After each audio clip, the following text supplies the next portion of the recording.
देखी पुत्र कनै छौ जननी तो खल खल हंसै छै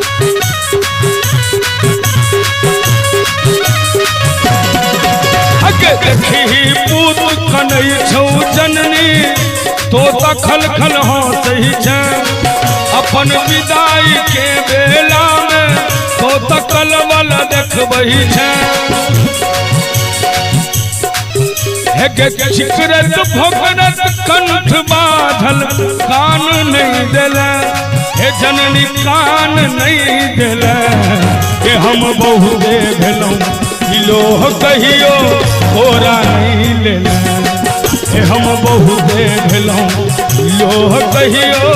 कोरा नहीं लेला।